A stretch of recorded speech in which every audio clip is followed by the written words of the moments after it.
There's lots of great information on a food label if you know how to read it.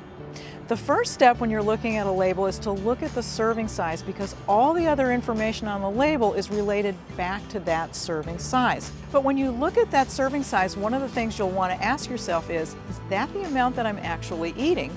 For instance, if you think about a package of snack foods like potato chips, you might be actually eating several servings.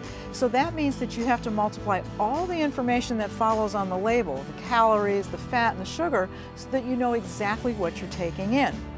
Calories, protein, fat, carbohydrate, sugar, fiber, cholesterol, and sodium, those are all listed on a per serving basis. The carbohydrate line on the label is listing the total for all forms of carbohydrates, so that includes starch and sugar and fiber.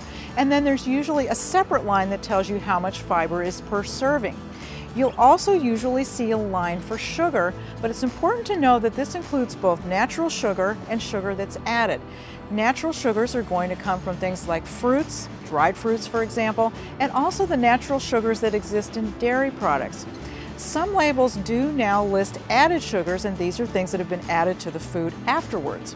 If not, and you want to know how much sugar is in there, you probably won't be able to get the amount, but you can look at the ingredients list to see if there are sugary ingredients. The last thing you'll see on the label is something called percent daily value. Daily values are government-established guidelines for nutrient intake, and they're used specifically for food labeling.